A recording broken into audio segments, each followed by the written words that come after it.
Good Friday morning, guys. My name is Jerry Miller, and welcome to Real Talk with Keith Smith. Thank you kindly for joining us on the I Love CVille Network on a show today presented by Keller Williams Alliance. KWA, baby. Get ready to see the godfather of KWA today on Real Talk with Keith Smith.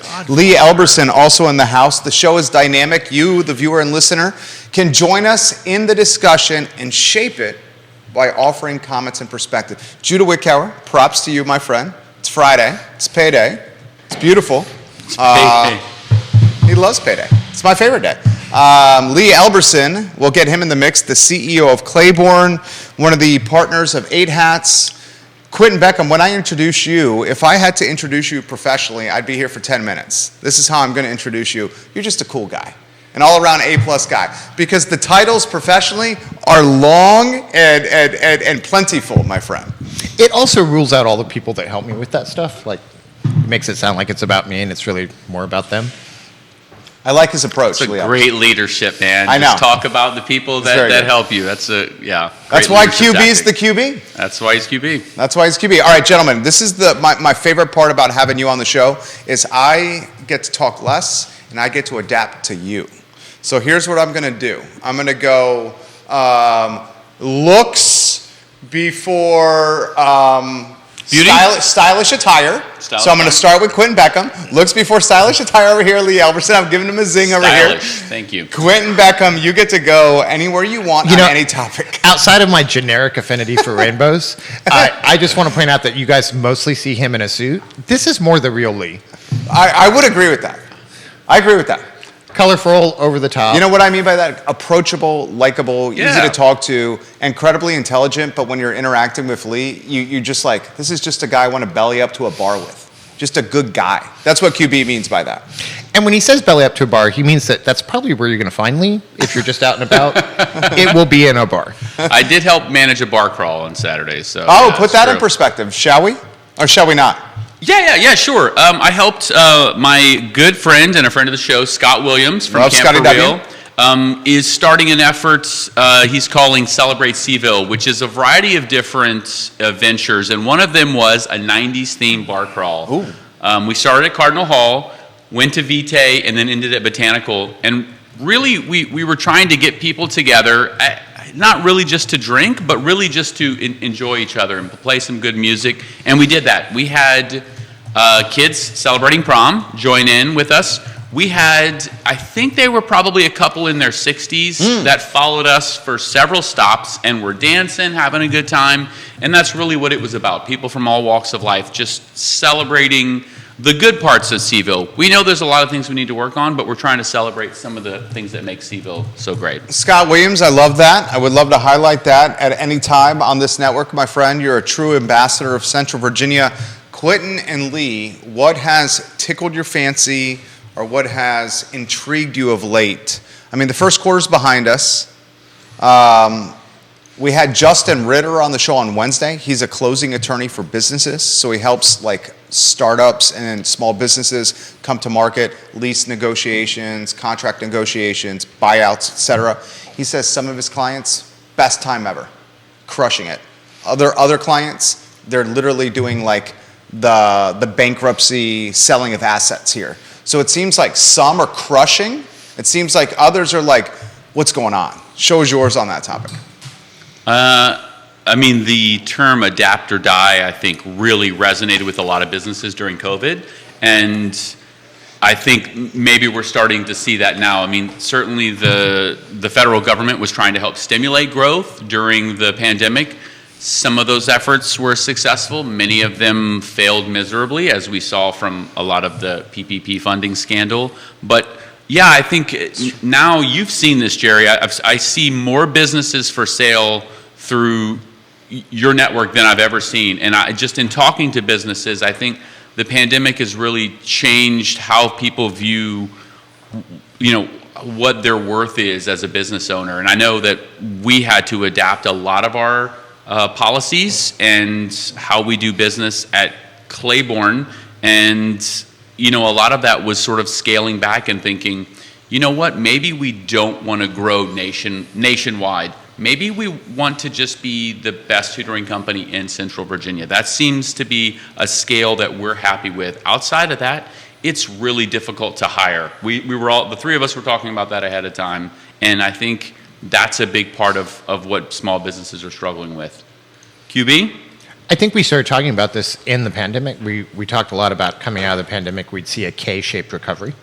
And so I think you're seeing this play out in small business. And so there are services that we spent 2 years being at home and buying homes so that we could stay at home and really changing how we socialize and the things that we do and that we invest money in. And so I think you're just seeing that K-shaped recovery continue to play out where different retails and office work and stuff has just shifted, and small business and the market in total hasn't quite figured out where people are yet and how to bring stuff back to their doorstep.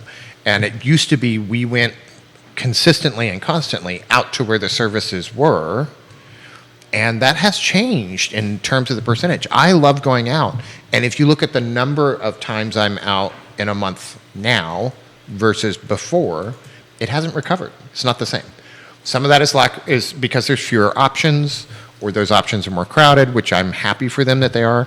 But I think we're going to see this continue to play out for a while now. And I wonder if the cat's out of the bag and it'll never really, I mean, you can't change that, and now it'll never really recover to pre-pandemic. And we shouldn't expect that it should. This is what the adaptation should include. And if you look back historically, it's not big rises that accelerate change, it's big drops. So whether it's economics or social change or whatnot, it's usually a big drop that accelerates change as opposed to a big rise. And so I think we're coming out on the tail end of that. We're facing a recession in the last half of the year. It's probably already started. Yeah, and 100%, 100%. And there's just a national stage and a local stage that is new to most of the world and most of the people that are within 5 miles of us. And so I think we're still seeing that change accelerate as people find their new niche. Help me understand this. I love you guys because you have your hands, like I said, in a lot of stuff. This was the Q1 report. You were the former president of CAR, all right? We got $86.3 million in sales volume. We're lower for Q1 this year versus last year. How do we characterize the health here? Is this healthy, this market, and what we saw last year and the previous year, just this COVID anomaly? Like, is this the normal market, what's happening now, Quinton? 200 less units sold year over year? Yes. More about prices than units. So if you look at in the first quarter of this year versus last year, prices in the city of Charlottesville the median price is down 8%. And in the county of Albemarle, first quarter this year versus first quarter last year, the median price is down 4%. The median price across all markets, when you weigh in Fluvanna, Greene, Louisa, Nelson, is it's up, right? It's about even. Okay. It's up a little bit. Let's call it couple percent or something. Couple percent. Okay. It's up a couple percent, but it's about even. And so what we're seeing is a correction. If you trend the housing market over 50 years, 40 years, 30 years, the sustainable gain is between 2 and 3%. And every time we pop over 3%, it has a peak and it drops back down and comes back down to the 3% trend line. And that's what you're seeing happening. You know, in some ways, we had a bigger jump in Charlottesville and Albemarle County in prices, and now we're seeing the bigger decline, bringing us back to normal. Median across the country is 1.7% down, and this is the first time prices have dropped since I want to say 2016, maybe earlier than that. It's been a long time since median price points have come down. Your thoughts on this?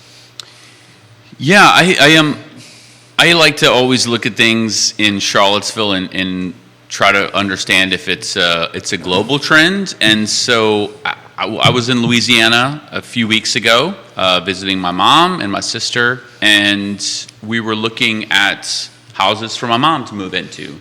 And while the housing prices are definitely much cheaper, brand new 3-bedroom, 2,200 square foot houses you can get there for $210,000. I remember thinking, goodness gracious, that is so cheap. And the realtor was like, this is pretty expensive, actually. She was like, we have low inventory and high interest rates. She was like, this, we have a housing crisis in Lafayette. And I'm thinking, this seems like this could be a global trend. And she told me that, you know, the housing affordability nationwide has basically been a problem since the 80s. Quinton, can you put that into perspective? Is that true?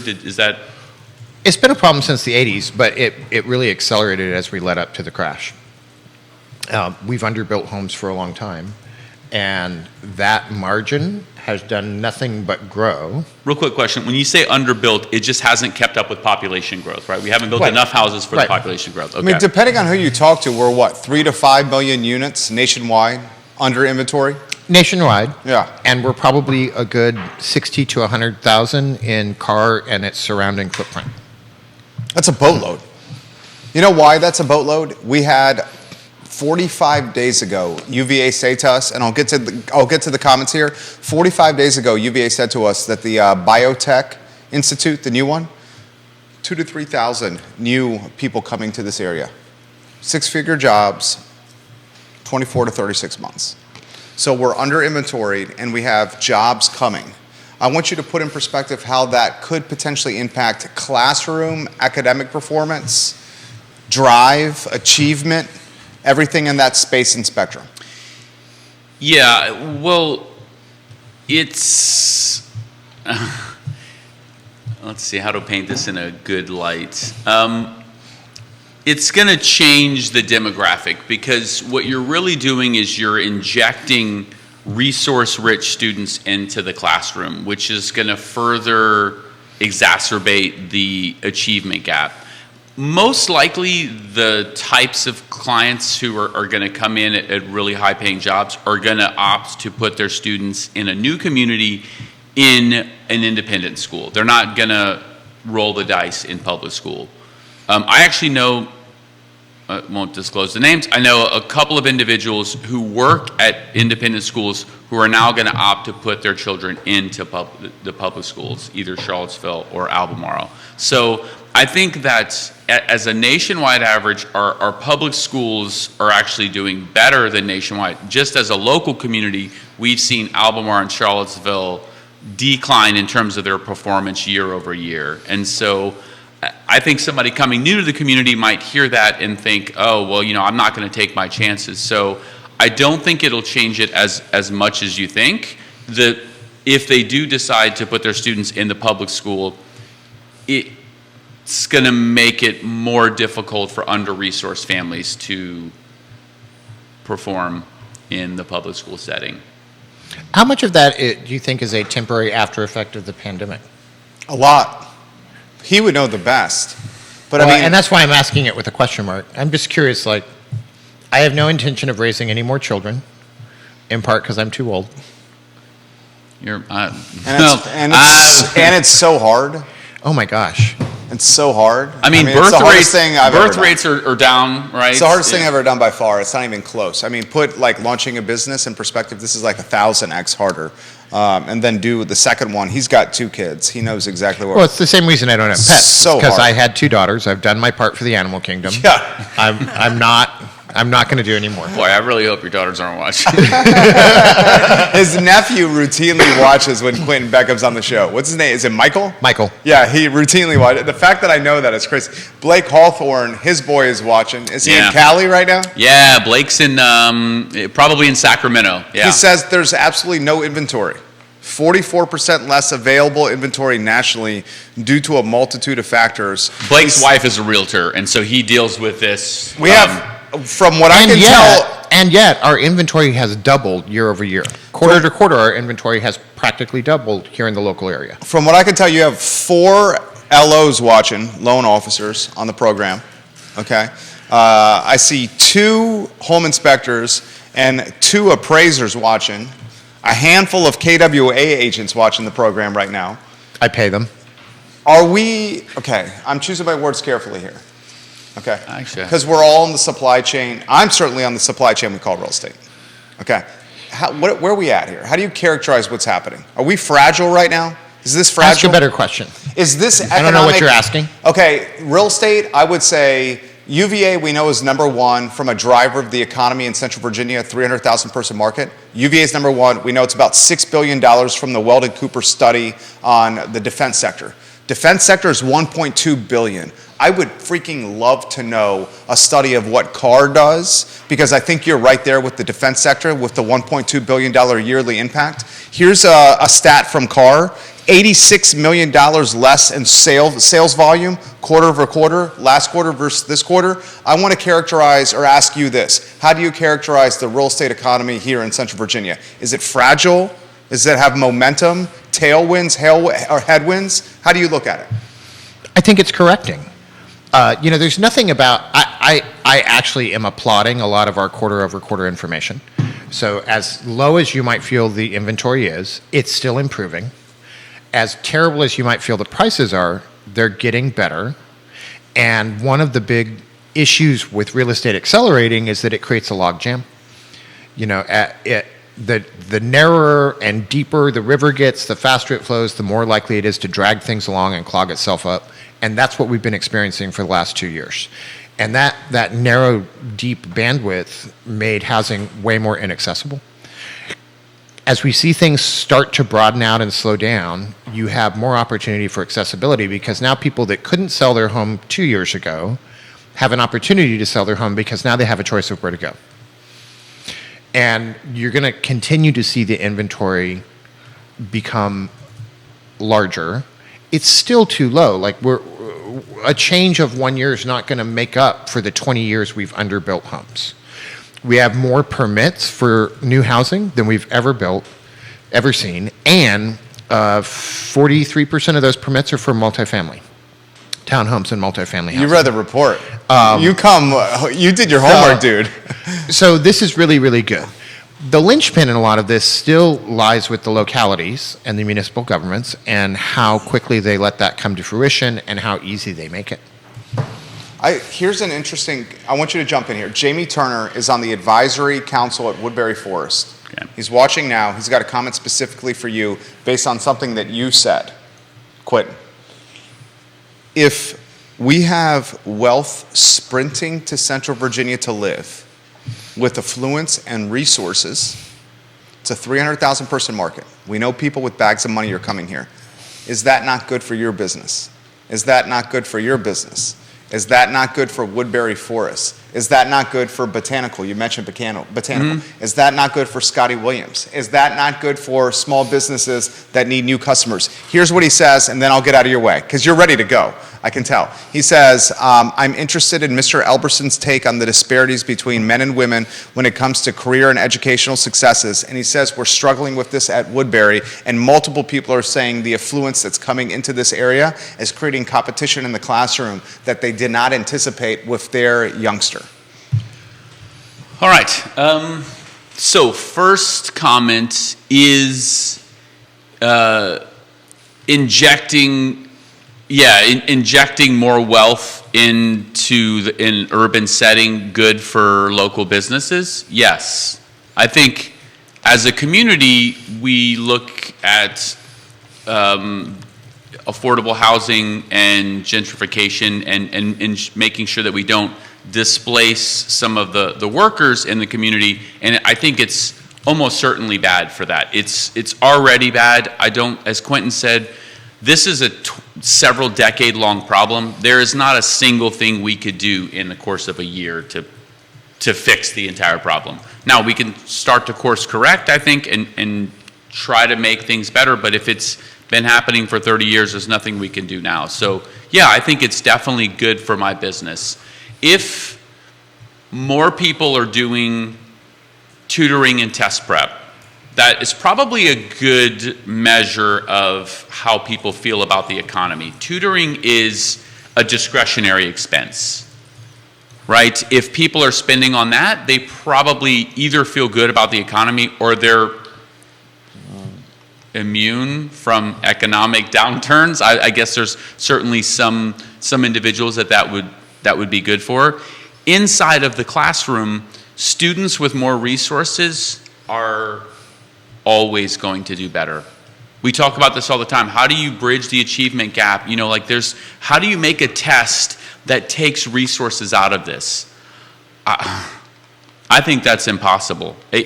A family with resources is always going to do better. if I tell you, hey, Jerry, let's say I give you $20 million, what are you going to do?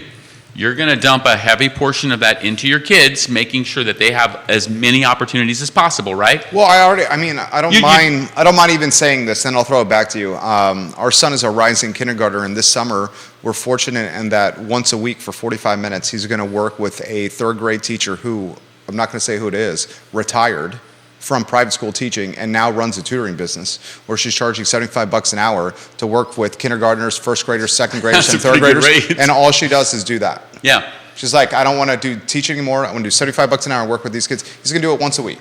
And as your kids get older, if I said, okay, well, we're not going to do standardized testing anymore, are you gonna just put less resources? Are you going to go out and buy a new car? Or are you just going to find other ways to resource your kid? Of course. So I think that it's going to be more competitive in the classroom, and from a capitalistic mindset, that's a good thing, right? Great. Then the system will equilibrate, and the students who are supposed to perform better will perform better. But research has shown that the more disparity that you have in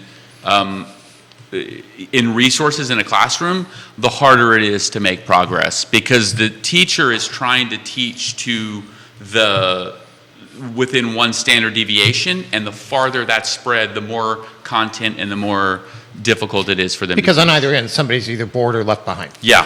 So it makes it much more difficult, especially at a place like, Woodbury Forest. You'd think, wow, all these families have resources, but that's not the case. Woodbury Forest offers scholarships, and parents think Woodbury Forest is a great school. Let's spend all of our discretionary income to send our kids there. And some billionaires may say, we'll send it. I like the campus. It's a beautiful campus. It really is. It is a beautiful campus. Looks like a college campus. Yeah. You see helicopters landing at Woodbury from time to time, dropping students off legitimately.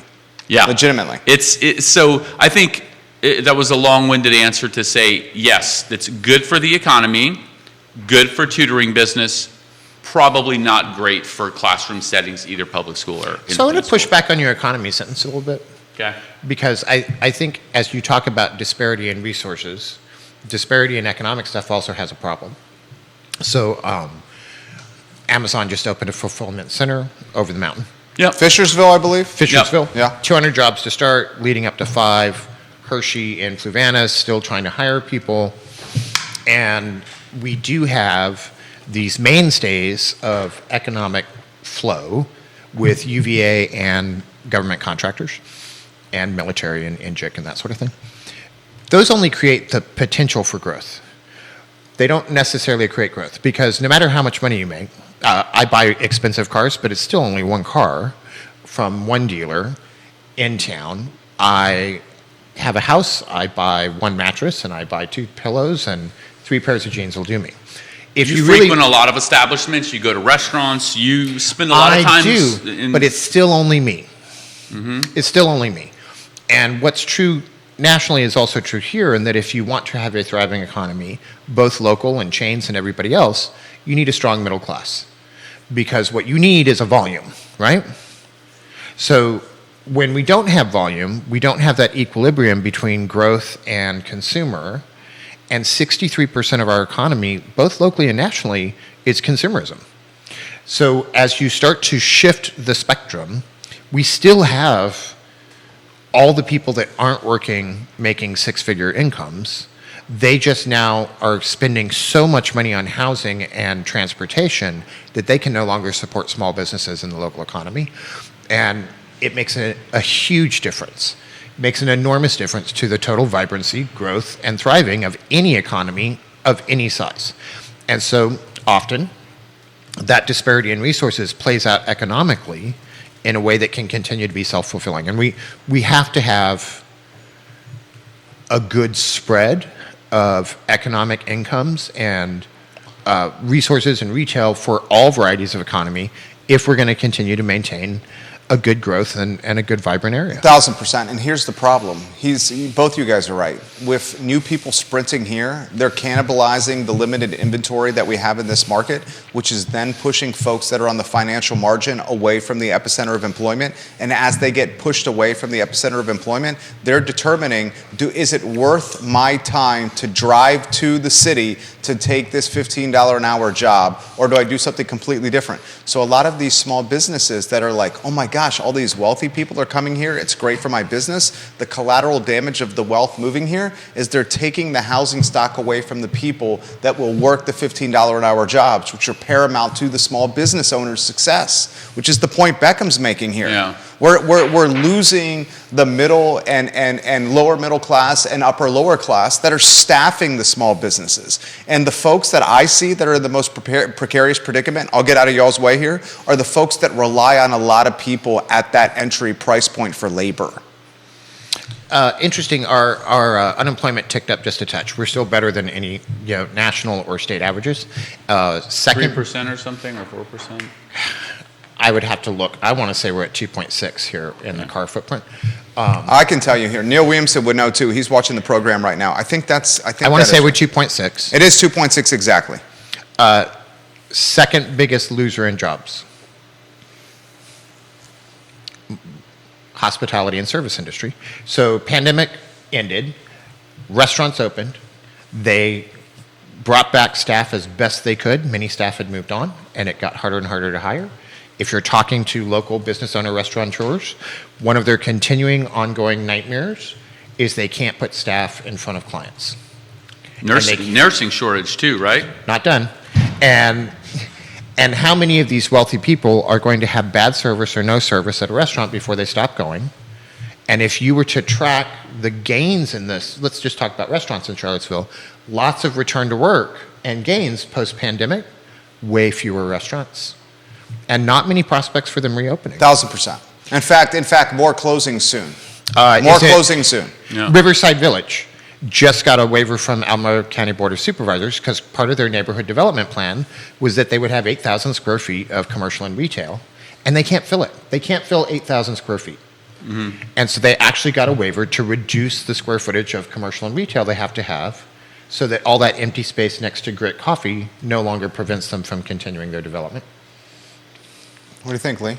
Well, I'm curious if I agree with all of Quinton's point. I'm curious if you think that's the primary factor of why we're having trouble finding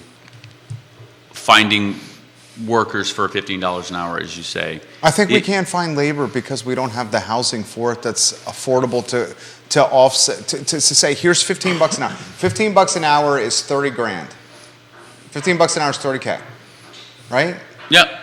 What housing can accommodate a 15? I agree with that. I would say, has the increase in housing unaffordably tracked with the drop in available, like, workers not working those $15 an hour jobs?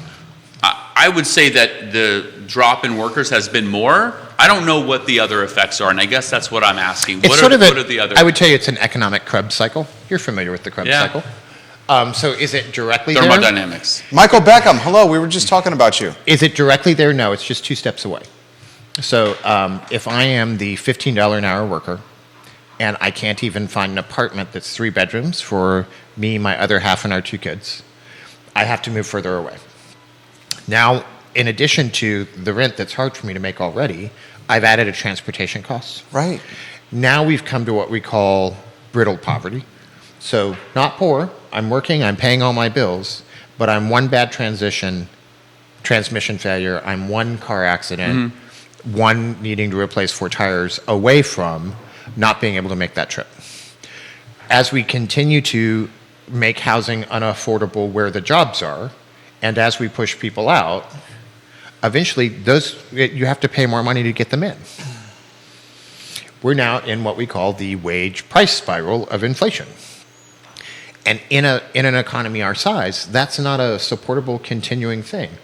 Because there's not enough customers. That's what he's saying. There's not enough staff, there's not enough customers, there's not enough housing. Yeah. And even if there is housing and there is customer base, if you don't have accessibility of the employees to get there and serve it, Right. that business dies. When was the last time you took the train from Waynesboro? Never. Oh, there isn't one. Yeah. Right. Yeah. I mean, that's the kind of stuff that I think about at night right there. Because we service small businesses. This is what you think about at night? I do. I know. It's so heavy. I know. My wife is like, stop thinking about this. This is. I need her phone number. There's got to be a way to change what you think about at night. Help me. Please help me. I talk to people professionally about this. Throw this to you here. If some of our favorite places do not get the staff to keep their business alive, they're going to have to pivot in some capacity. Some are going to close, others are going to figure this out. Maybe the way you figure it out is what Brazos is doing at Barracks Road, where it's more pick up at the window like they did at Ix, where initially the plan was going to be more table service. Now it's more pick up at the window because they don't have the front of the house staff to do the table service here. So like, what's the role of the technology? What's the role of the innovation? Is it impossible or unfair to say that a small business owner who's just trying to keep their lights on is going to be able to pivot to kiosks and AI and ChatGPT and mobile apps and curbside pickup? Or is that what we got to do? I think part of this is that, yeah, I mean, if they can't find the staff for the front of house, that is certainly an issue, but maybe they're just also serving what customers have now wanted, right? As Quinton said, post-pandemic, not everybody wants to go out and just sit in a restaurant, right? They're either too busy or they don't want to bother with it, and so they would prefer pickup. So, I think it's two-sided coin, right? Like if the customers aren't asking for it, then that's part of the business that you're not able to serve, and that's why it's hard for you to be able to pay your wait staff what it takes to be able to retain them. I agree, except I don't think it's even. Consumers determine the services we offer, but the services offered determine where consumers go. And I think in this particular case, it's more of services offering than it is consumer driven. There's a lot of things that are very consumer driven. Most of the changes in real estate and how we practice as brokers and agents, very consumer driven right now. And I think if anybody in real estate is watching, don't miss the boat that it's all about the consumer. Because that is the thing that if you want to be ahead of the curve, you got to be focusing on. But there's also there's a derivation of what kind of consumer we create by what's available. Yep. Restaurants right now are full, but we have 45% of the restaurants we used to. There you go. Yeah. And the dining room shrunk. And the dining Since room COVID. shrunk. Yeah, there it is right there. So, and was that a market shift that needed to happen? Maybe the pandemic just pushed that along. Locally, probably yes, you would say. But it also means that for that earner slice, jobs diminished, and we no longer have an opportunity for those people. There has been some shifting. There have been people in those slices that found better work. Things that like, there's been the teachers that have gone to tutoring. It's better work. They don't have to deal with all the BS that it means to be a public school teacher right now, where everything is a hassle and you got to watch every word you say and be super, super careful all the time. I would hate to work in that environment. It would feel like being an elected official.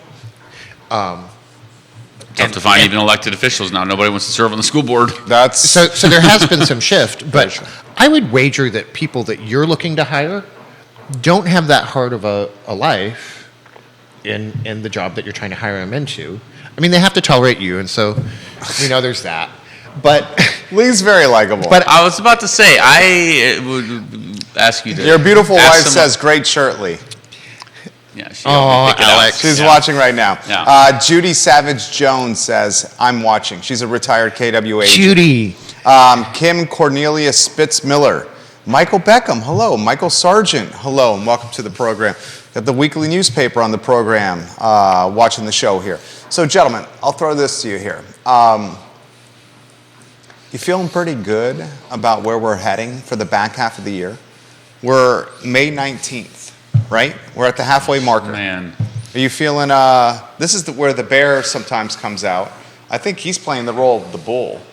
Quinton Beckham. I mean, he dared say the R word, so he's even the bull isn't feeling too bullish. Are we talking R word now with our teams and the people we encounter, or as people say, Central Virginia, UVA, Charlottesville, protected from the R word here? $1.2 billion defense sector yearly impact, $6 billion UVA impact on Central Virginia. We don't know what CAR is. I would love to see what CAR's impact is on Central Virginia. I would also tell you that these numbers you're throwing out, although accurate, mostly, are also just potential impact on the economy, not actual. And we still, I still want to push back that large sums of money are not good indicators of how a local economy is going to do, because what happens mostly with large sums of money, they sit there becoming larger sums of money. They don't fuel or provide any economic or social utility. They sit there doing a next to nothing. In fact, that's the problem when you have too much of a gap. It's not that rich people take over and spend too much, it's that they don't spend enough, because they're still only consuming one household's worth of goods. It could be a big household, square footage wise, but they don't power the economy in the same way as middle class do, and lower middle class, when you provide opportunity for them to participate in the lower. So based on that take, in the local economy. Based on that take, you're a little nervous then. I'm not nervous because I am not surprised. Okay. When I used to see patients and a 75-year-old came in with atrial fibrillation, I was not surprised. I didn't give him a big card and a slice of cake like he'd achieved something. But, there are things that shouldn't be surprising. If you want local business and small business to thrive, you must have a thriving middle class to go visit them. And the longer we let disparities happen, that's bad. Am I happy that we're going to go into a recession? Not necessarily. On the other hand, the economy has really just worked really, really hard.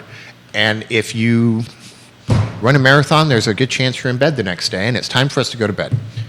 And until that happens, you don't even have an opportunity for a correction, because there's no magic thing. There's no new technology or something that's suddenly going to pump up the economy for the middle class. Quick sidebar, just a trivia question. Have you ever run a marathon? No. Okay. Neither have I. I have, yeah. Okay. The Richmond Marathon is an amazing marathon. Anyway, I did ride 425 miles over 4.5 days on a non-electric bike. Ooh. I was about to say, I could do that on an electric bike. Wow, that's legit. California? Nope.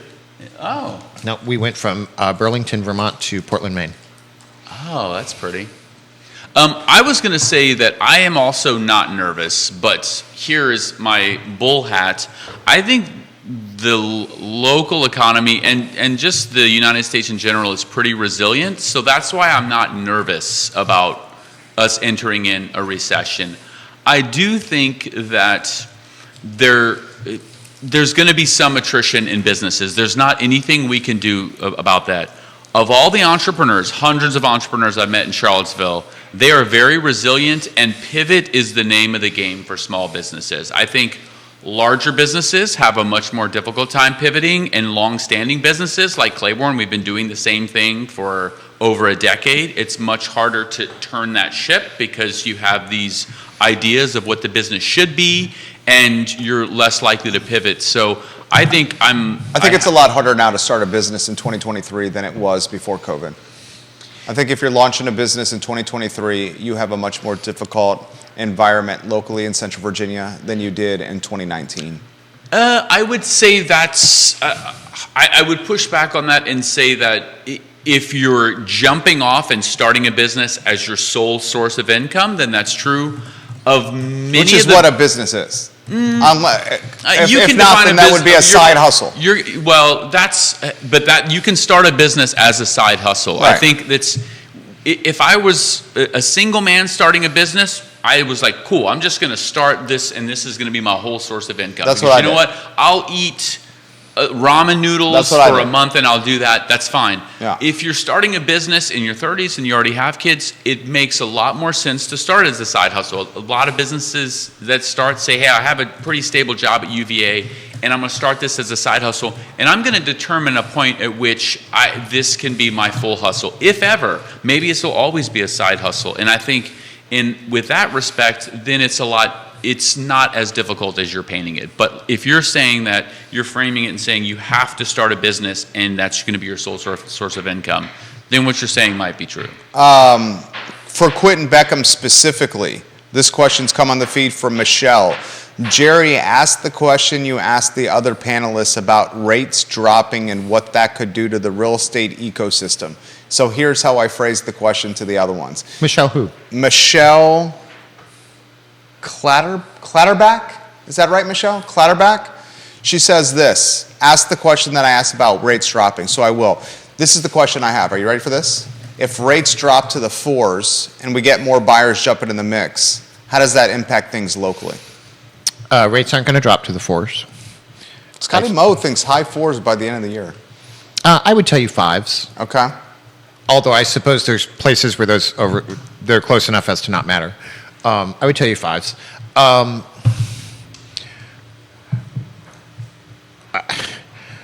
think inventory is still going to be the restriction.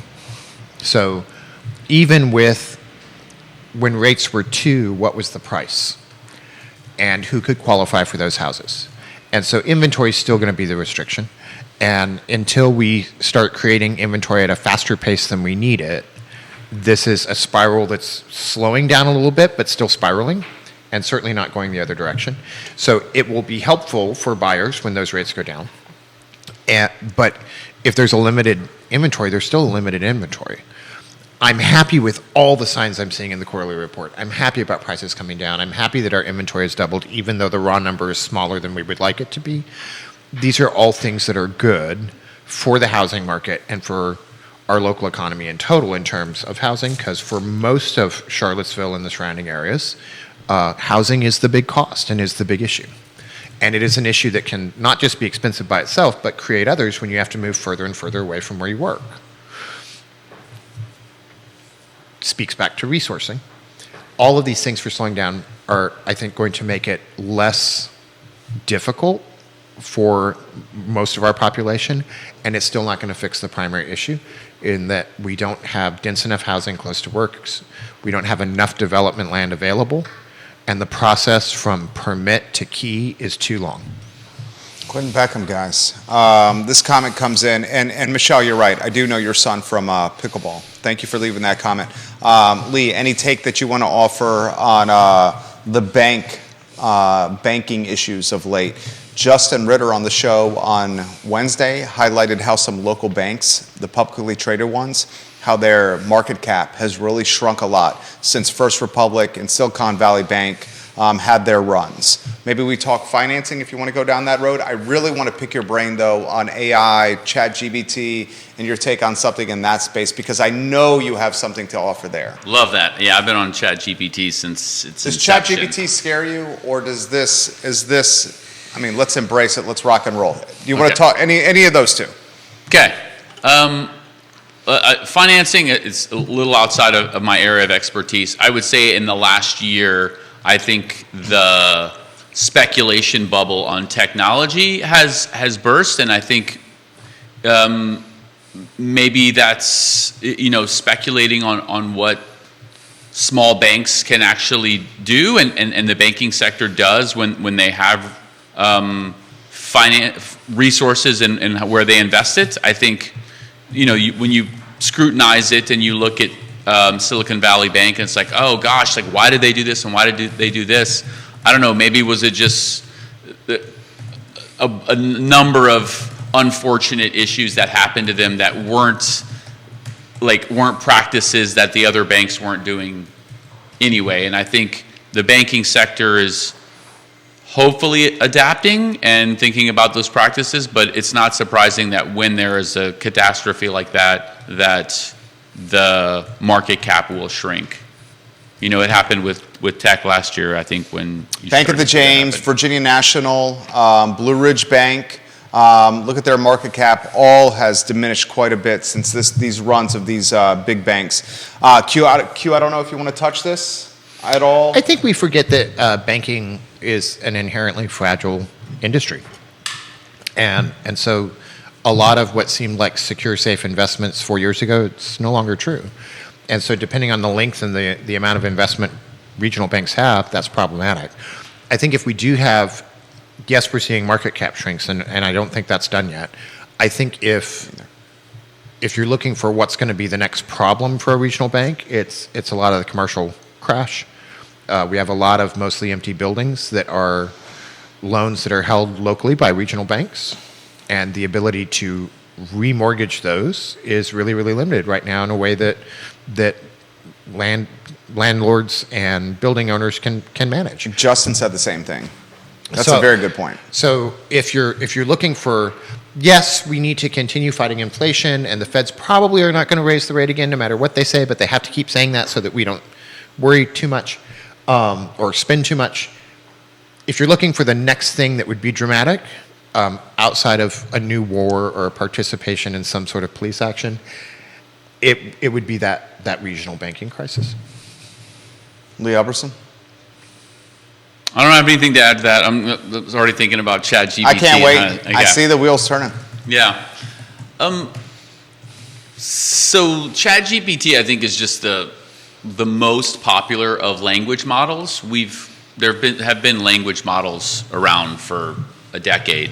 I think what has happened here has happened before. I think when the idea of autonomous vehicles first hit the public eye, there was many people of our generation that were surprised that it came as fast as it did, because it sounded like it was the stories of science fiction. Wow, we're going to have these self-driving cars.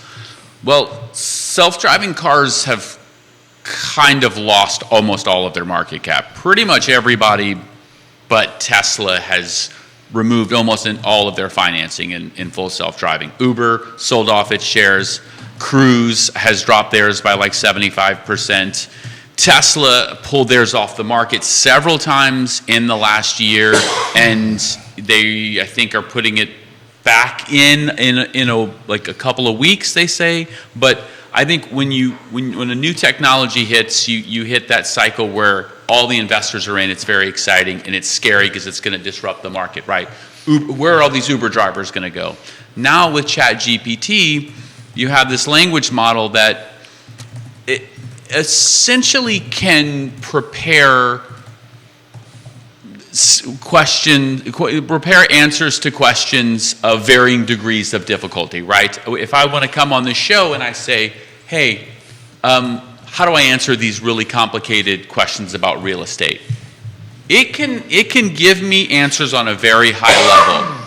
If I ask it for something about localized, the car report, it doesn't know anything about that. It's based on very old data, so it can give you very high level answers, but what it's not going to do is it's not going to be able to really add much about anything that's going to require empathy, which is like equity and inclusion and things of that lens. So I think the jobs that it will displace are going to be jobs that were probably going to be displaced anyway. Those sort of jobs are jobs that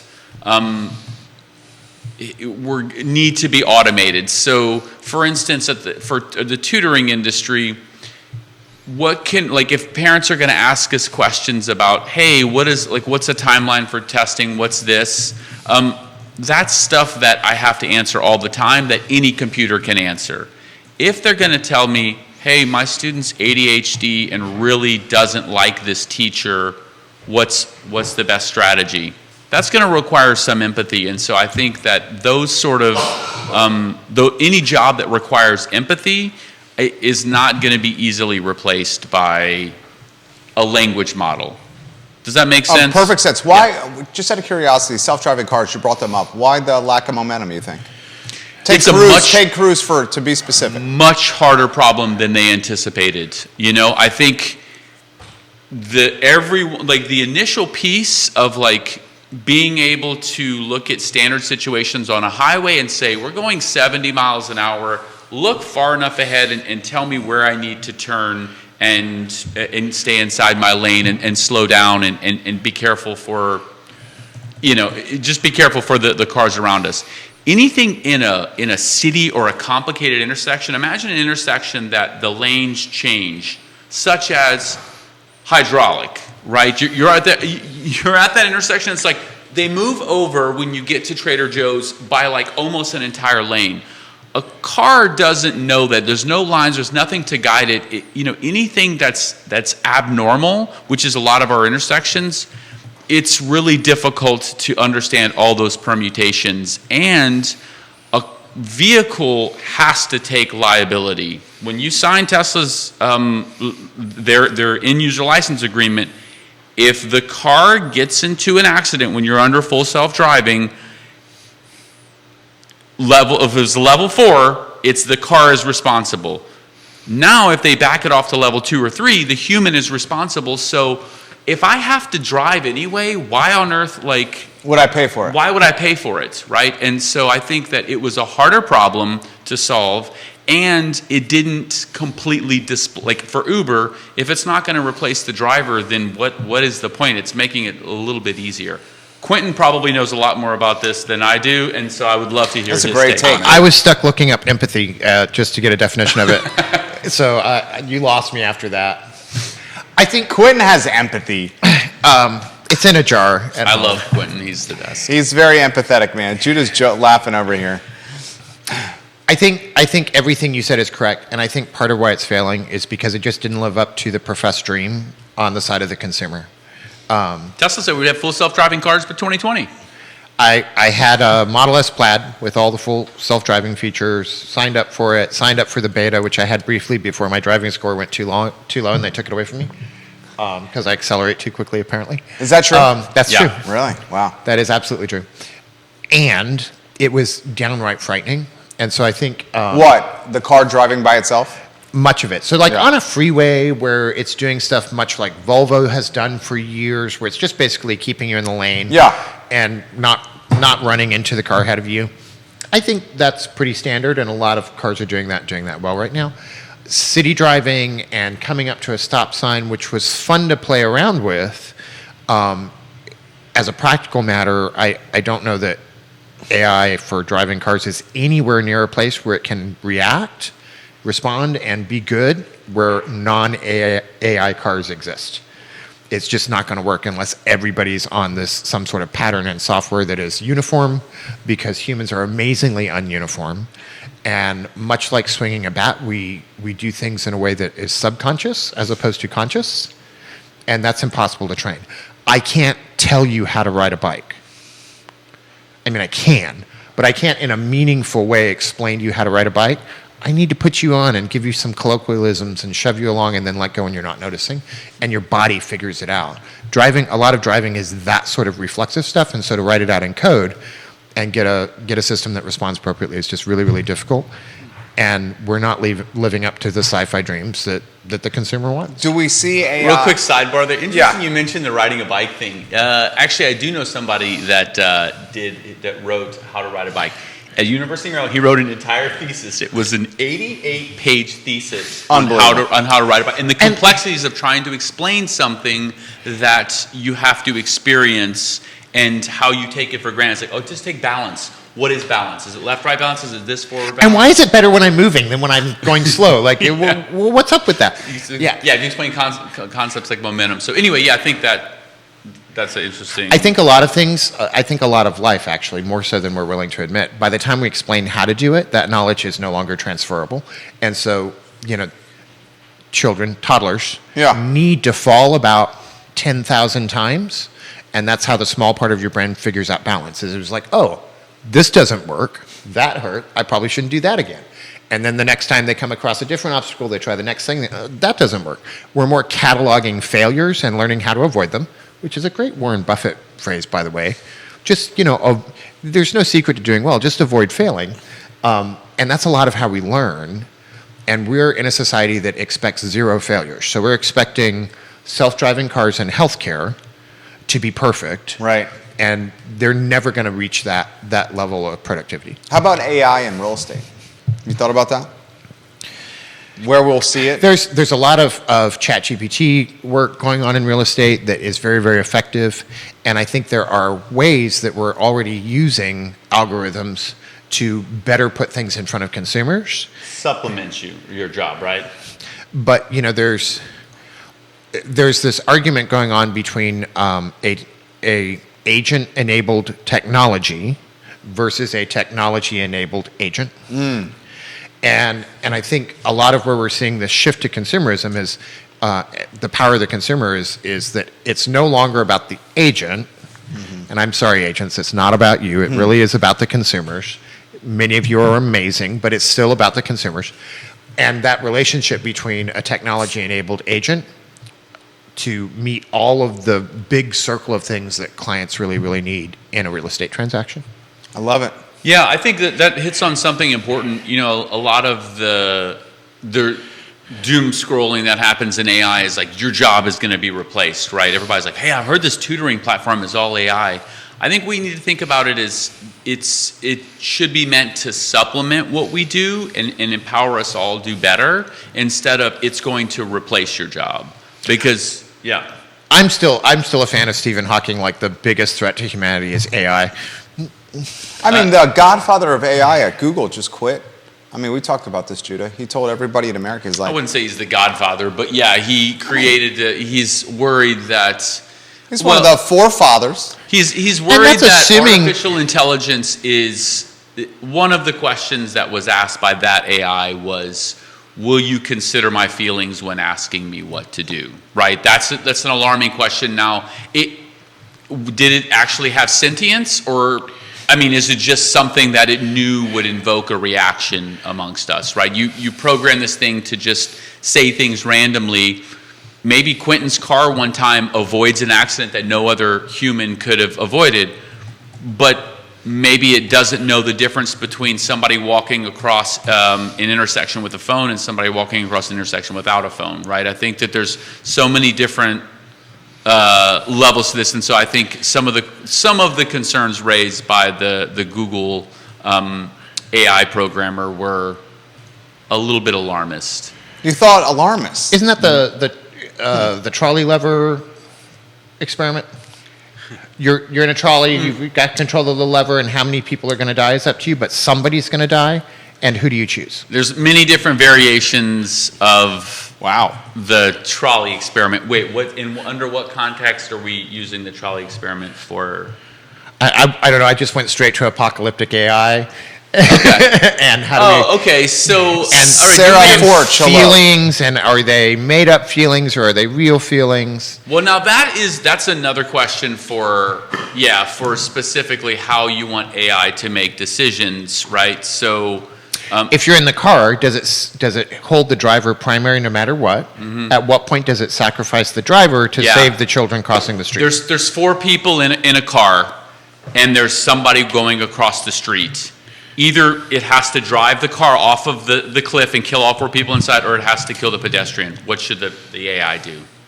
Right, like that's part of the question. Okay, well maybe you save the four people. Now what if it's just 1 and 1, right? Or what if it's 1 and 2? Right. Is the AI not primarily responsible to its owner? So, and here's where humanity comes in. Is it not? All of us hearing this You're story... paying for the AI. Sure. Okay, now... I want a way to achieve both. Oh. And I don't sitting think we behind can the do wheel, that. we immediately believe we achieve both. We don't like these parameters that it's one or the other. What's the 3 things you use the phrase often in remodeling? It can be fast, cheap, and what? What are the 3 things you can do, Judah? Fast, cheap, and bad? No, quality, speed, and low price. Yeah, you can have quality, speed, and low price with a project. You can pick 2 of them, Yeah. but not get all 3. Isn't that the same thing with the AI? There's some principle that like you can have 3 things and you can only choose 2. I forgot what it is. Right. But, are we asking too much of the AI? I think so. Yeah. This is going to get worse, this conversation. We're all going to be like news cycled to death when it comes to this topic. We realize that, right? We got this a lot. So my wife bought a Tesla early this year, and Yay. someone, Which one? She bought a Model Y. Okay. So It's Wanda. Sort of It's the, right it's out the front. hybrid. So yeah, it's right out front. Okay. Her name is the car's name is Wanda. Wanda. Hello, people Wanda. keep telling me when they ask me about full self-driving, they say, "I heard a Tesla killed a person," and I say, "Yeah, that's probably full self-driving has probably killed many people." Was your response, I heard a Chevy killed a person? Yeah, I heard a Ford or killed a just person? like statistically speaking, humans still are the primary cause of like Tesla per capita deaths. than full self-driving. Sure, So of course. I think it's progress, but it's probably related to why a lot of people get stressed out about airplanes. It's like, oh, well, I'm not the one driving, right? Like when it's in somebody else's or something else's hands, it's different than when you're the person driving, right? Yeah. Once I get on that plane and sit down, my stress just melts. I mean, that's yeah. the cocktail in Because front I've of you. done That's the everything. drink in front of you. I've done everything in my control. I've done my job. My work is done. I don't have anything else to do until we get off the plane. Nora I love Gaffney, welcome to the program. She's watching the show. That might be the what's the drink you choose on the airplane? Is it a Jacket Coke? Or just probably bourbon on the rocks. Quentin knowing you. likes He's just straight bourbon. He doesn't In the like morning, anything. if it's a morning flight, I have a screwdriver. Oh, screwdriver's great. Oh, that's great. Yeah. Usually Some a glass of vitamin wine C, is good for me. You know. I mean, Yeah. that's the thing. When you have the Bloody Mary, it's like I'm actually eating vegetables here. And if you're really nice, they'll give you your bourbon drink and set down some unopened bottles so that you can just self-serve or take them off the plane with you. Do we still have time left on the show? Plenty of time. Okay, all right. So I'm going to frame. have plenty of time. We talked about this a little bit ahead Love of time. you guys.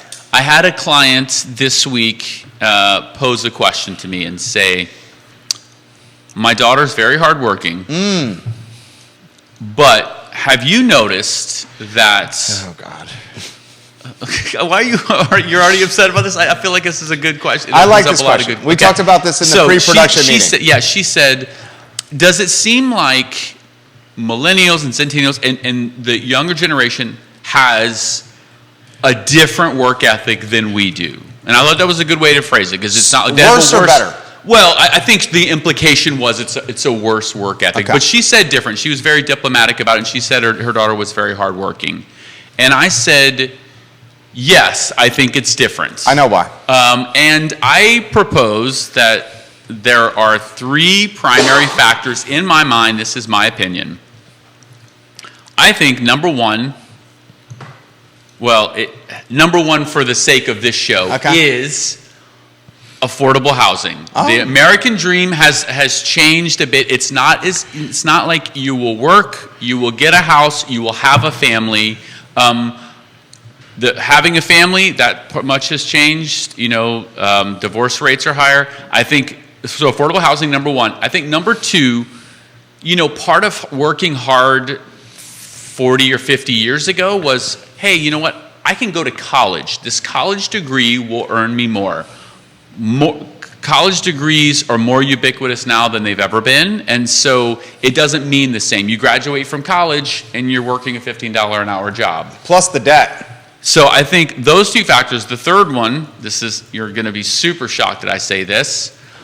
I think social media has changed the work ethic, and I think it's When I hear media, something crazy on that, it's a broad term. Anything from YouTube to TikTok. I think it has changed the work ethic. I think keeping this to things that they have studied and they have found, people who use social media more are more inclined to overspend on things that are not related to saving and saving up for a house. So I think, yes, the work ethic has changed because what they're working for is different than what we were working for when we were a kid.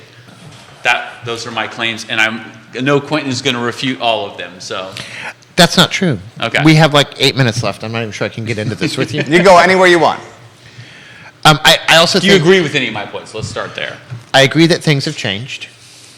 I do believe social media is the devil. I missed some of it because I was posting and answering a text.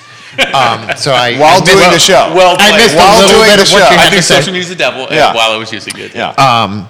And I also just believe generationally goals have changed based on availability. So as we've moved from becoming like the industrial manufacturing capital of the world over the last 60 to 100 years to a really service-oriented industry, we've really focused people on experiences versus stuff. And so you're seeing a lot more value placed on the opportunity to have experiences versus stuff, something that I don't necessarily disagree with. And we've moved, as we've limited the upward mobility of generations, every generation a little less available. We have less upward mobility than the United Kingdom, a nation that still has a aristocracy.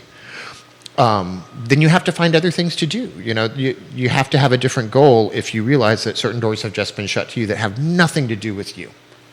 And so you have to find different goals. So I resist the notion that there's this generation of coffee shop misanthropes that are just lazy and have no drive.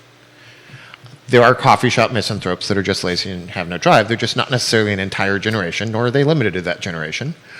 And we have to be realistic about, you know, if you just graduated college last year, what are your opportunities for the next 10 years? And is the dream of homeownership really available to you in light of interest rates, prices, No, it's your not. potential No, it's wage, not. and your student debt? It's not. Compared to 50 years ago, So am I definitely. willing to hunker down and save every penny and eat ramen for 10 years so that I can buy a home?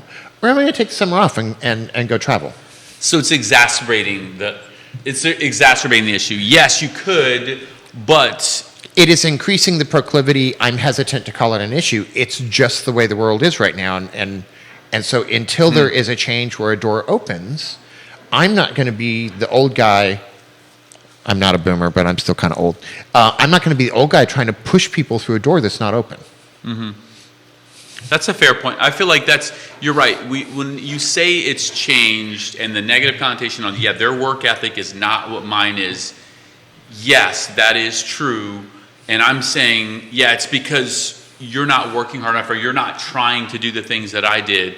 And I guess framing it in, it's so much harder that would I make that same decision now if I was being raised now than I would have 20 years ago? And the answer is probably no, I would. There's I'd make definitely different a different relationship between employees and the employer, but that relationship is also different from the employer.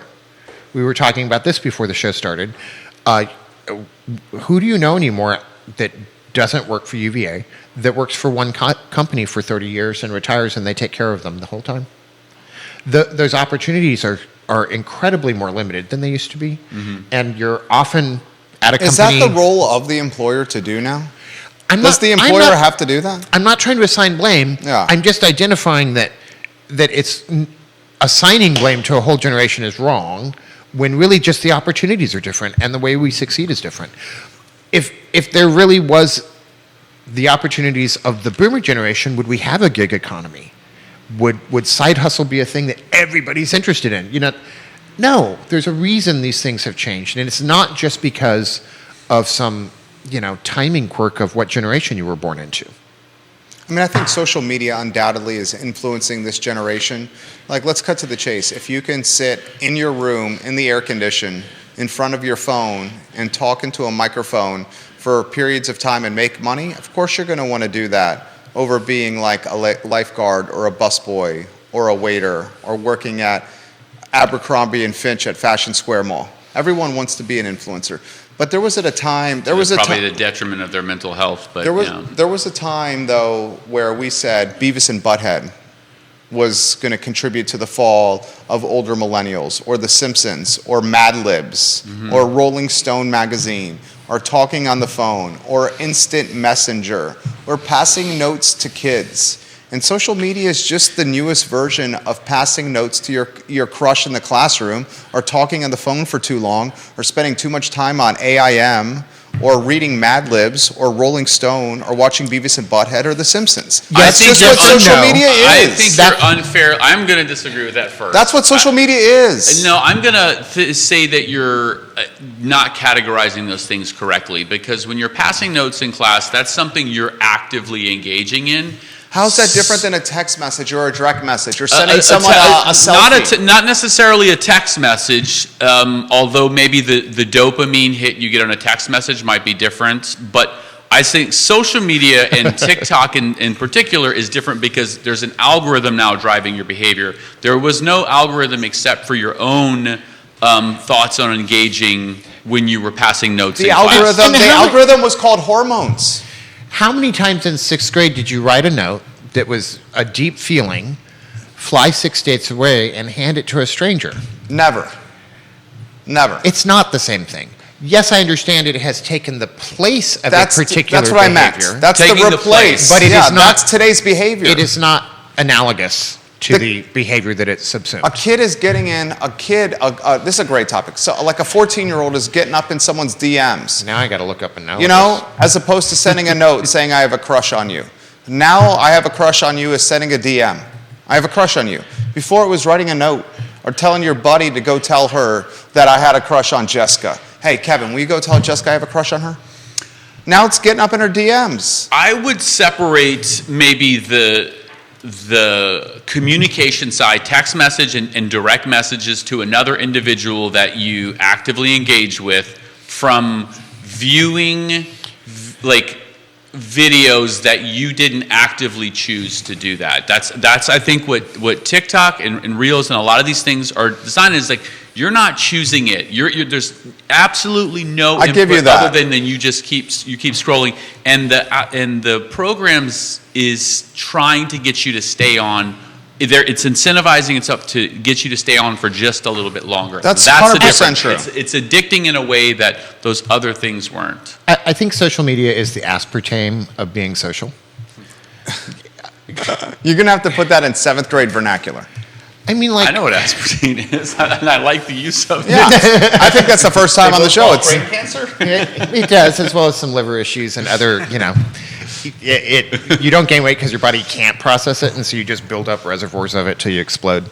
But that being said, often we participate in things that feel like they're actual relationships, and we forget that they're not. For sure. And so back when I worked in healthcare, we worked 40-hour shifts, and all through the night, and you were working with the same 5 or 6 people for 2 years, you often felt like they were your super close best friend, and you would share personal details that nobody wanted to know because the circumstance that made it feel like a close relationship. I get that. And it wasn't.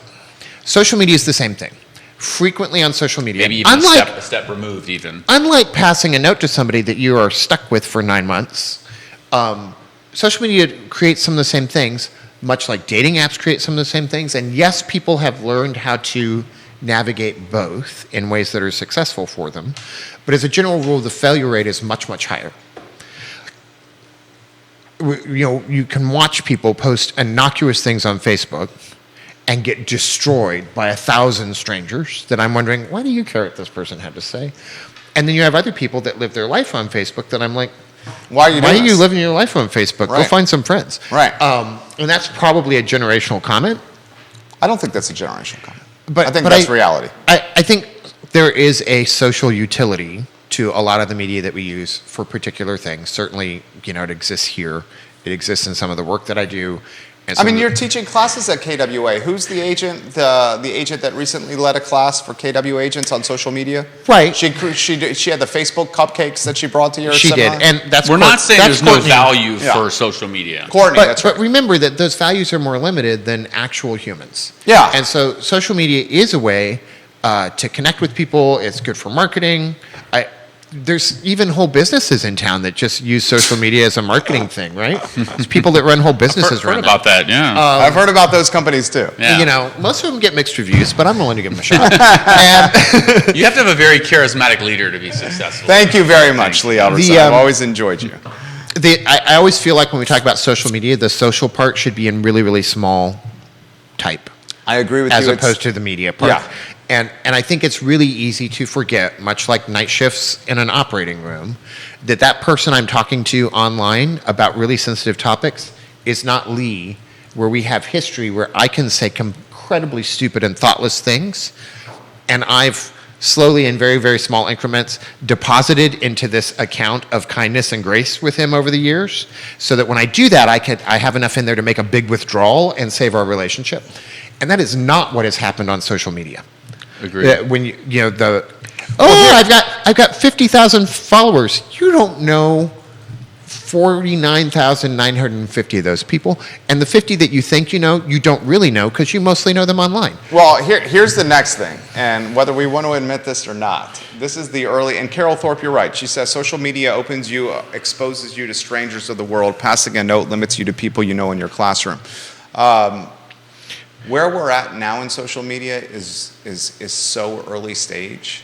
Very soon, social media is going to be interacting with all the people in your living room, sitting next to you in your couch, having conversations with people that may be technology or images that are actually not people. And I know you think that's scary, but that's going to happen. Well, I will say this, Jerry. Remember last year, all the rage was the metaverse. And Metaverse is still a rage. Have you seen Meta's stock since November?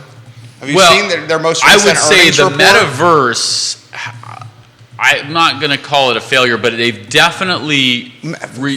We're not even in the first inning. Like, the Metaverse hasn't even gotten... The Metaverse is in spring training. The season hasn't even started. Okay. We're in training camp with the Metaverse. I would say it's not... my outlook has not changed, that I don't think it's what we think it's going to be, and I think... So TikTok was just banned in Montana, right? Like Montana. Just I despise TikTok. I mean, Okay. A social media app that's owned by the Chinese government should scare the bejeebus out of America. In particular, I don't know if it's if it was owned by if China it was owned by has an influence American over company, ByteDance. I don't think it would be. I don't think it would be any better. I disagree. Why? Why would it be any different? A communist country has influence over an app that has the most influence over teens in America. I don't a communist think. country that has beef with America? Okay, I'm going to say that I don't think that the corporation that owns theirs. ByteDance. If it was owned, I know it's ByteDance. If it was owned by an American corporation, I don't think American corporations have value systems that are any better than the Chinese value systems. Their job is to get you to engage more in that. They're driven by profits. I think it's one of the downsides of living in a capitalistic society is that there's really no moral standard in those types of corporations. Now I got to look up I morals. could be a naysayer. Well, no, Quinton, maybe do you? It's right next to empathy. You weigh in here. Do you think if it was owned by an American corporation, TikTok would be better? It would be better in some way. You're not concerned that a communist country has influence over the #1 app teenagers use? That's No, I think that's not what. I think that's a concerns red herring. I think associating it with the ownership is a red herring and where it comes from. Really? Yeah. Wow. That's not what concerns me. It concerns me that Then why it's is the that American addictive. government responding how they're doing? Where the American government is literally saying the communist country has influence over this, so we're going to ban it. Would we like to make a list of things the American government does that none of us understand? Touche. Touche. How big would that list be? How Pretty much damn time is long. left? Yeah. Are we upset that it's a communist country? Or are we upset that a different kind of country created this social media app that a lot of a whole generation wants to engage in, and it's not ours? I mean, the communist company, this company can control an algorithm that's putting atop of a news feed the Kia challenge that encourages 13-year-olds to hotwire cars and steal them. Meta's Instagram encouraged teenage girls to increase their suicide rates. Do you want to know how many? That's what I'm concerned with. How many bombers looked up how to build it on YouTube? 100%. 100%. So I think this is a topic for another show. But. If you're concerned about the effect TikTok is having on the youth of America, your concern about TikTok is wrong. You should be concerned about the youth of America. Being on smartphones. It's a tool. It's a tool. You guys. And if you ban TikTok, but you still support, private gun ownership, you should really think about your psyche. That's also for a whole nother show. That's a different show. That's a multi-part series. That's a week of shows right there. Why don't we close on something exciting?